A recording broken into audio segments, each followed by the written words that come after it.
Hey everyone, welcome back to the channel. Today I'm sharing something I never thought I'd tell anyone. It's about betrayal, revenge, and how sometimes the universe has a way of balancing the scales. If this story resonates with you, please hit that subscribe button. It really helps me keep sharing these real stories with all of you. My name is David, and I'm a cybersecurity consultant here in Seattle. At 38, I thought I had life figured out. Good career, nice house in Queen Anne, and what I believed was a solid marriage to Emily. We'd been together for 8 years, married for 5. She worked in marketing for tech startups, always chasing the next big thing, the next unicorn company that would make her rich and famous.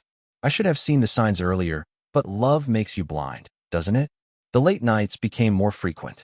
The emergency meetings that couldn't wait until Monday. The way she'd guard her phone like it contained state secrets. But I trusted her. That was my first mistake. The discovery happened on a Tuesday night in October. I was reviewing client security protocols on our shared iPad when a notification popped up from Emily's smartwatch. Text message preview. Miss you already, babe. Can't wait for tomorrow night. My blood went cold. Emily was supposedly at a client dinner. She'd kissed me goodbye 3 hours earlier, telling me not to wait up because these venture capital types liked to network late. The timestamp on the message was 11:47 p.m. I stared at that notification for probably 10 minutes, my mind racing through every possible innocent explanation. Maybe it was a friend. Maybe it was work-related, and I was misunderstanding the context. Maybe the smartwatch was glitching. But deep down, I knew. When Emily came home at 1:30 a.m., reeking of expensive cologne that wasn't mine, I didn't say a word. She slipped into bed, whispered that she loved me, and fell asleep within minutes. Meanwhile, I lay there staring at the ceiling, my mind already shifting into problem-solving mode. See, that's the thing about being in cybersecurity. You learn to think systematically about vulnerabilities. You don't react emotionally. You assess, you plan, and then you execute. Emily had just revealed a massive security flaw in our marriage, and I was going to exploit it. The next morning, Emily left for her early yoga class. Another lie, I now realized.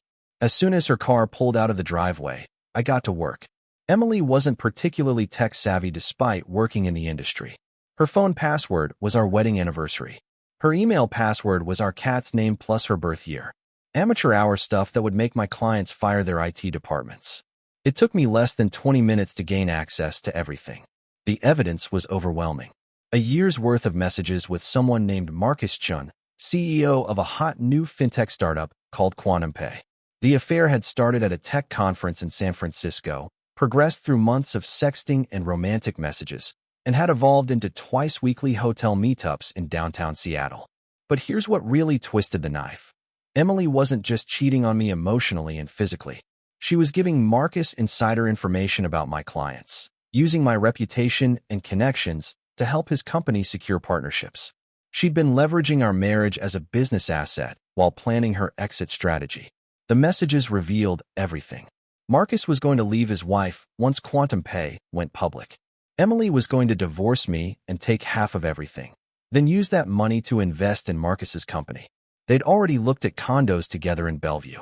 She told him I was boring and predictable, that I'd never see it coming. She was right about one thing. I was predictable, predictably thorough.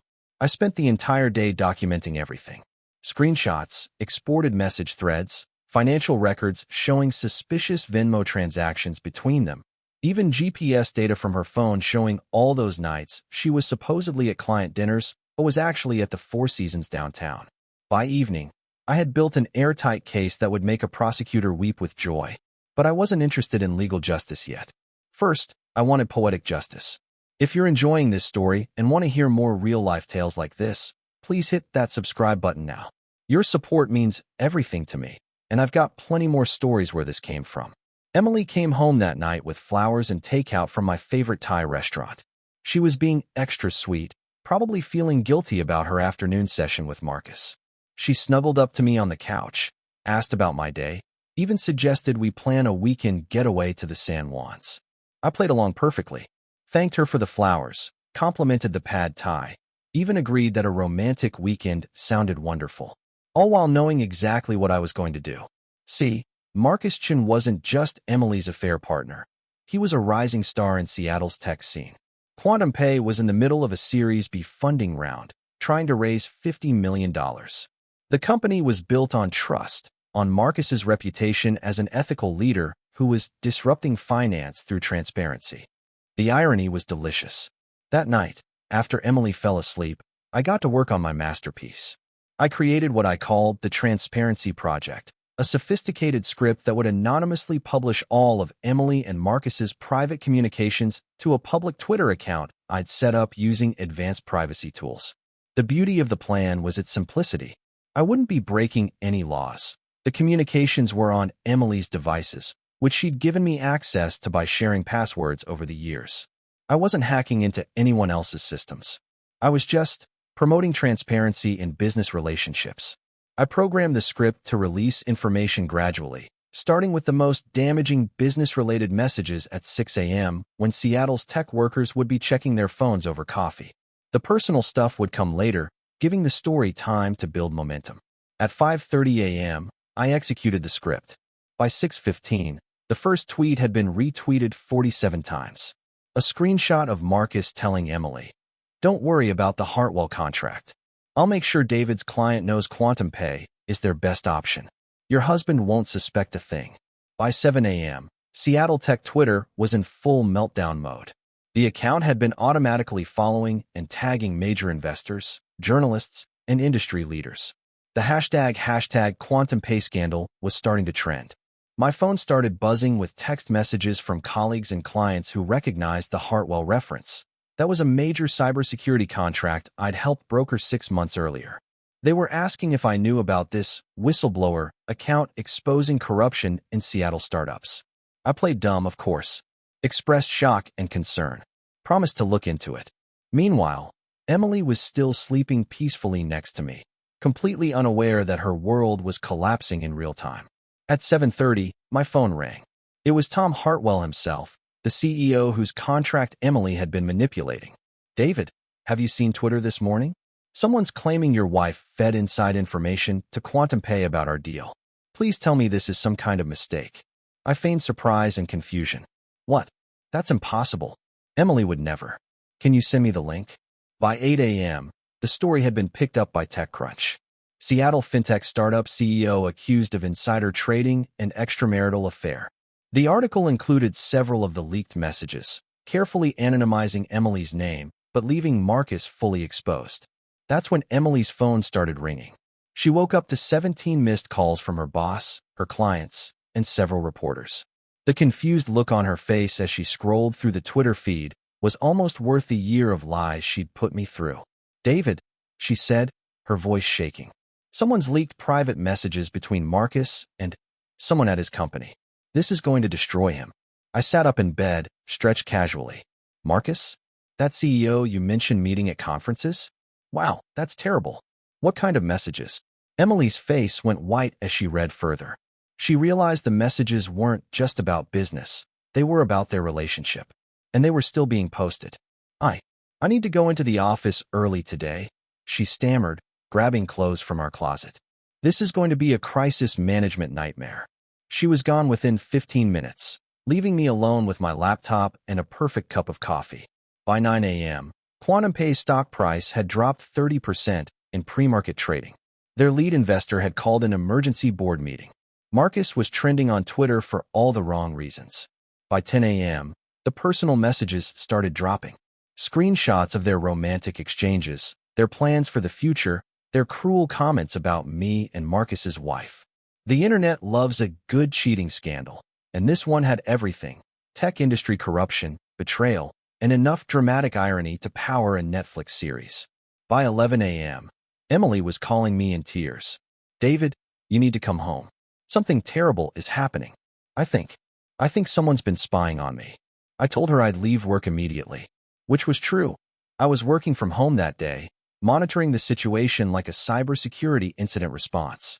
When I walked into our house, Emily was sitting at the kitchen table with her laptop, crying and frantically trying to control the damage. Her phone was ringing constantly: reporters, colleagues, her own mother who had somehow heard about the scandal. "David, someone's been reading my private messages. They've posted everything online. I don't know how this happened. I don't know what to do." I sat down next to her, pulled up the Twitter feed on my phone. Emily, these messages, some of these are pretty personal. What's going on here? That's when she broke down completely. Through tears and hyperventilation, she confessed everything. The year-long affair, the business information she'd shared, the plans to leave me and invest in Marcus's company. She begged me to forgive her, claimed it was all a mistake, that she loved me and wanted to work things out. I listened patiently, nodding sympathetically, occasionally rubbing her back as she sobbed.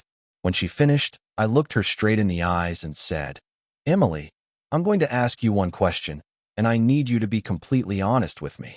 Did you really think I was too stupid to figure this out? The color drained from her face. What do you mean?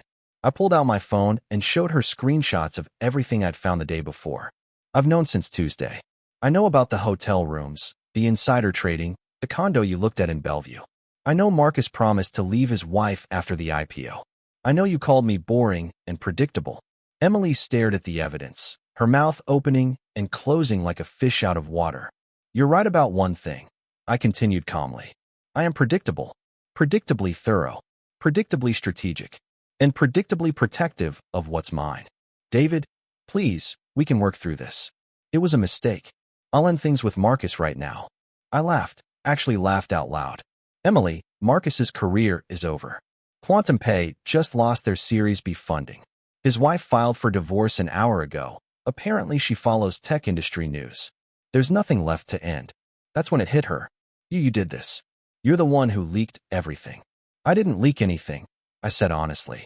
I just facilitated transparency. You and Marcus chose to document your relationship so thoroughly. I simply made those documents public. Emily started screaming then, calling me every name in the book, threatening to sue me, demanding I somehow undo what had been done. But we both knew it was too late. The internet never forgets, and screenshots are forever.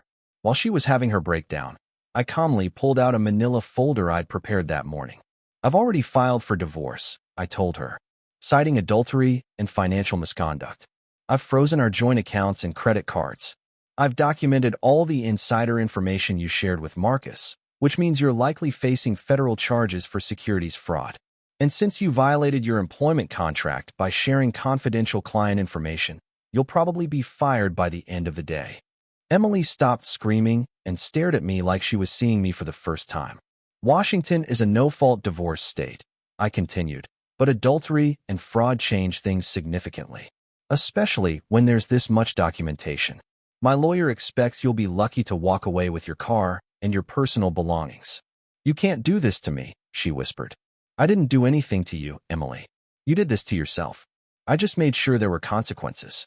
My phone buzzed with a text from my lawyer. Divorce papers served. She has 30 days to respond. Emily looked at her own phone, which had just received the same notification from the process server. You want to know the really funny part? I said, standing up and heading toward the door. I actually am boring and predictable. If you just talked to me, told me you were unhappy, wanted to try counseling or even separation, I would have worked with you. We could have ended this marriage with dignity and fairness. I paused at the doorway. But you chose to lie, cheat, and steal from me for over a year. You chose to mock me behind my back while planning to take half of everything I'd worked for.